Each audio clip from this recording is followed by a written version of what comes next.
What if I told you that almost every decision you make is shaped by something you don't talk about, rarely think about, and yet carry with you like a silent passenger?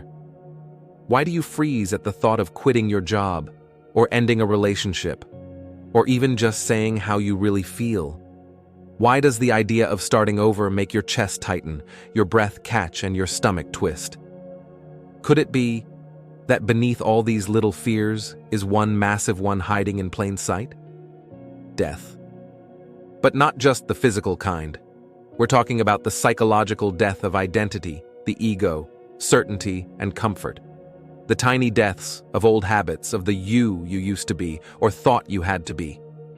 Carl Jung, one of the founding minds of modern depth psychology, believed the fear of death is not just about dying. It's about living unconsciously, running from our shadow, staying stuck in the known and paralyzed by the unknown. So what happens when this fear takes the wheel of your life? Before we begin, if you're someone who loves expanding your mind and exploring the deeper layers of life, make sure to subscribe to Fractal Wisdom so you never miss a conversation like this one. We question everything here, and we're glad you're here to do it with us. Let's go way back for a second. Most of us weren't just introduced to the concept of death. We were warned about it, conditioned and shaped. By age 5, you probably heard your first, "Don't do that, you'll hurt yourself," or "Be careful, that's dangerous." And every scraped knee, every bedtime story about villains meeting their doom, every funeral whisper heard from the next room, stacked up in your nervous system. Death wasn't explained, it was avoided, mourned, and feared. And from that fear, we constructed a blueprint. Avoid pain, avoid endings, avoid change. In psychology, this becomes part of what's called our death anxiety. Ernest Becker, in The Denial of Death, argued that much of human behavior, our craving for fame, legacy, routine, even moral superiority, is an attempt to symbolically escape death, to matter, to control what's uncontrollable. Now, Carl Jung took it a step further. He believed that this fear shows up in our shadow self, the parts we deny, repress, and ignore. To Jung, death was not an end, but a transformation, a necessary cycle in the journey of individuation, of becoming whole.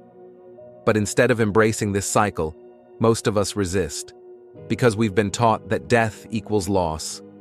Loss of control, loss of identity, and the loss of me. And in resisting that, we resist our evolution. But here's an interesting fact. Not every culture treats death like a horror story.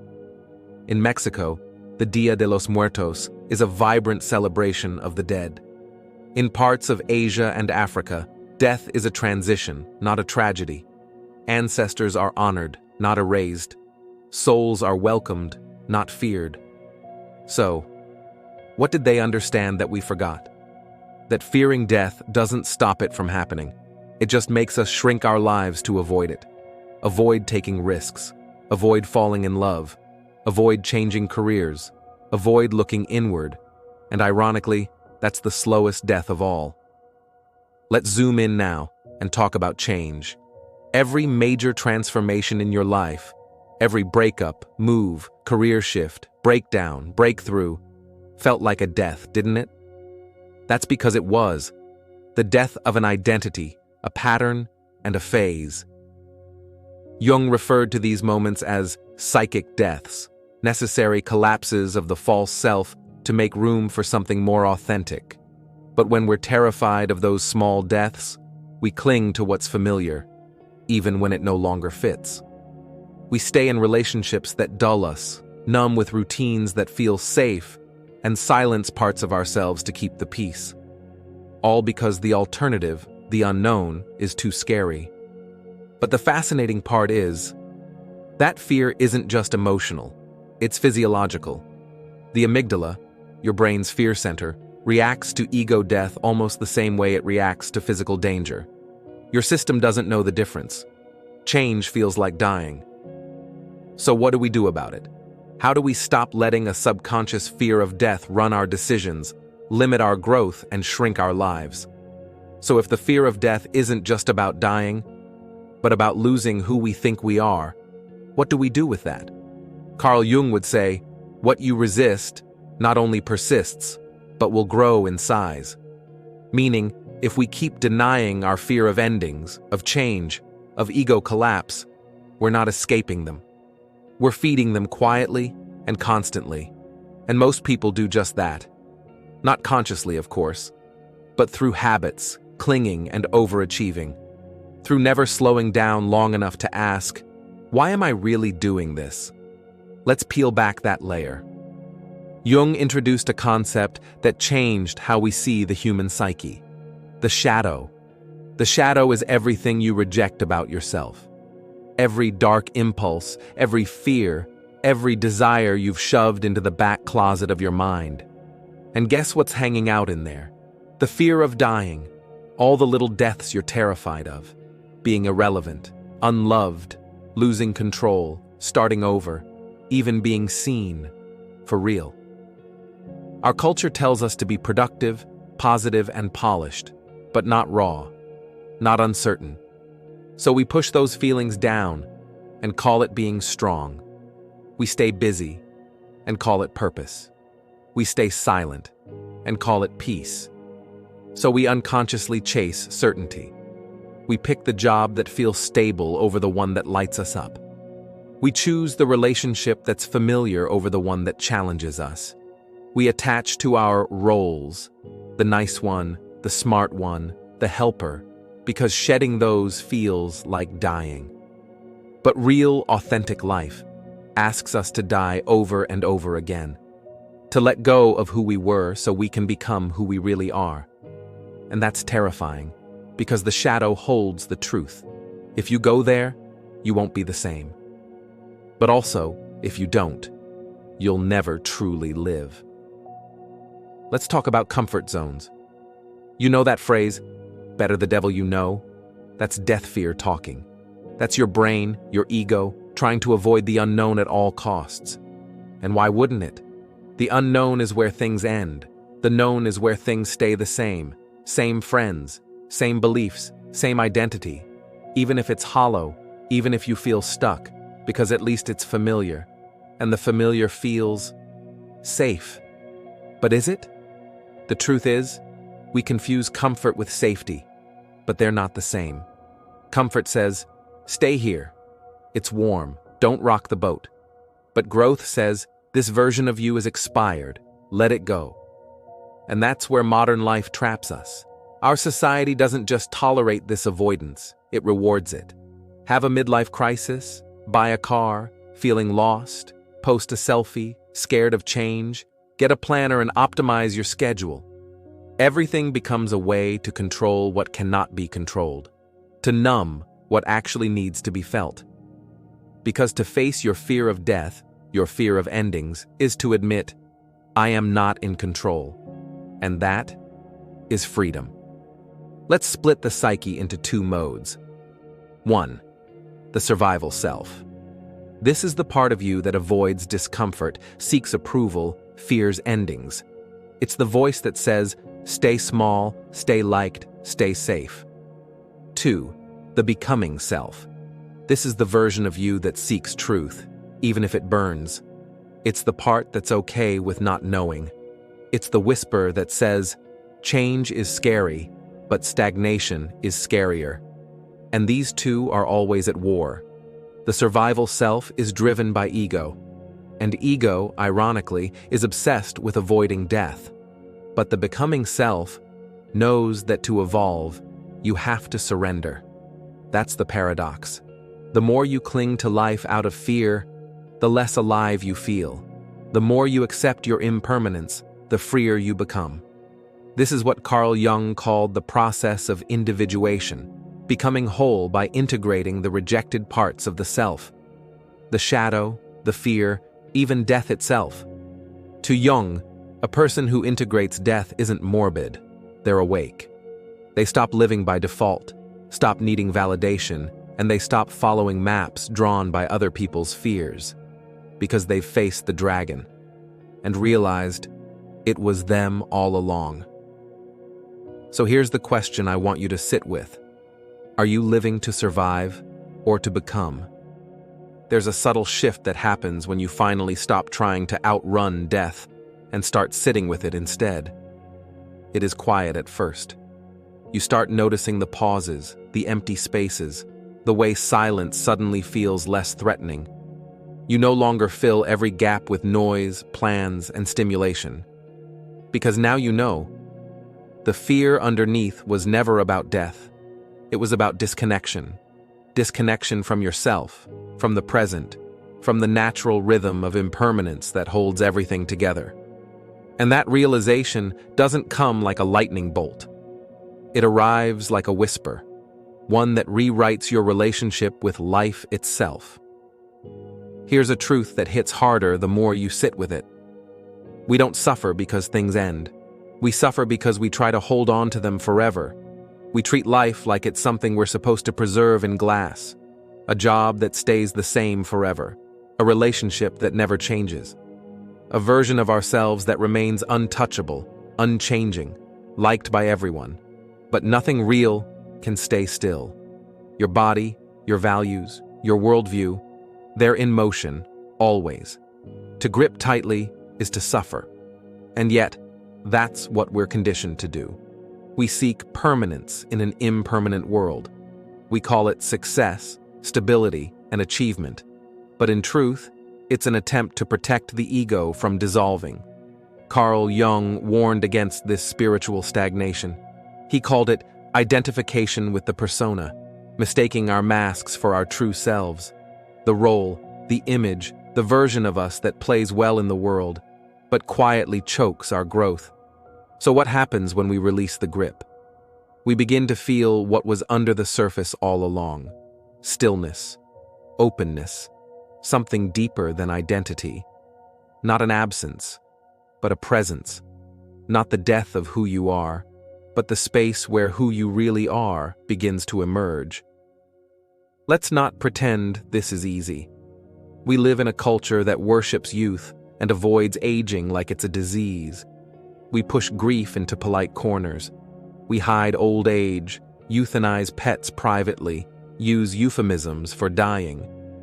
In our language alone, we say people pass away like they just drifted out of the room. We avoid death because it reminds us we're not in control, and that makes us uncomfortable, especially in a society that sells control as the highest currency. Control your body, control your brand, control your future. But death doesn't care about your marketing plan or your green smoothie routine. It arrives when it does, and it doesn't ask for permission. When we keep death hidden, we also hide everything it teaches us. We forget how to surrender. We forget how to live from depth instead of drama. We forget how to let go, gracefully, consciously, and without punishment. And in the process, we raise generations who confuse control with safety and busyness with meaning. But what if we could remember what death actually means? Not punishment, not failure, not collapse, but completion. A sacred full stop, a return, and a doorway back to source. In many indigenous traditions, death is welcomed as a teacher.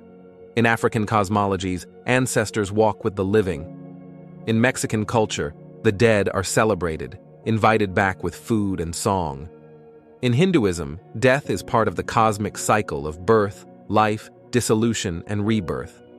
There's something wise in cultures that don't sanitize death. They don't just grieve the person. They honor the transformation. They understand something we've forgotten. The end is not the enemy. It's the portal. You don't have to become a monk to see this. You just have to slow down enough to feel it. To let yourself mourn not just people, but versions of yourself that no longer serve. To let parts of you die without rushing to replace them with productivity or reinvention. To allow space for the silence that follows an ending, because something new is gestating in the dark.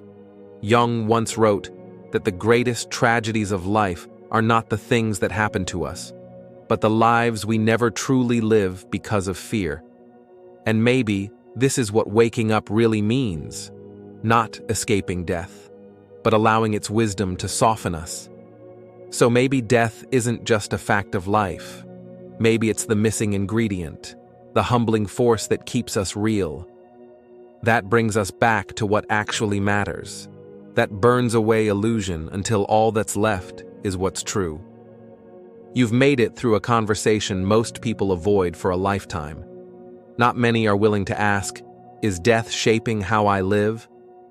And if you're still here, it means something in you is ready, not just to understand death, but to stop letting the fear of it write the story. So let's talk about the after. Not after death, but after the fear.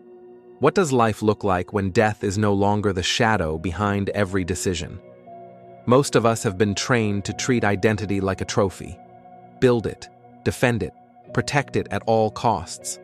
We wrap ourselves in statements. I'm this kind of person. I never do that. I always need this. And then, life happens. Change arrives, grief knocks, a new chapter begins, and suddenly, the identity we worked so hard to maintain starts cracking. That's where many people panic. But you don't have to. Because once you stop fearing death, you stop holding on to fixed identity. You become adaptable, not flaky, but fluid. You understand that who you are is a moving process, not a permanent product. Carl Jung believed this was one of the signs of true maturity, not needing to be someone all the time, just needing to be real. This flexibility becomes your superpower.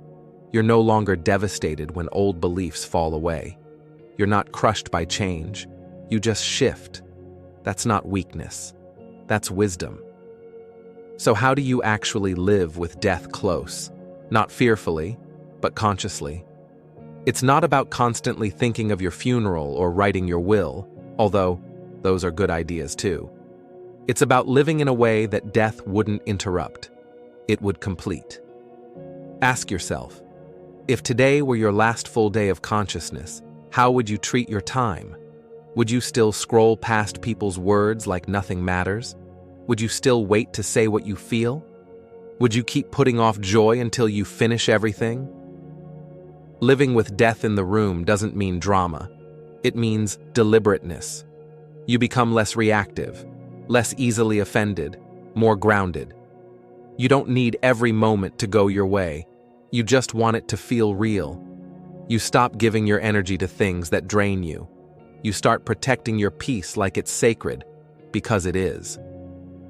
Okay, but practically, what now?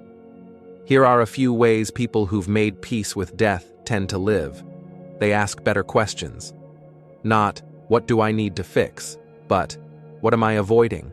Not, how do I look? But, does this feel true to me? They design their time with intention. You won't see their calendar filled with mindless obligations. Instead, they block off space for rest, silence, connection, life. They clean things up while they're still alive. They say the apologies. They forgive first.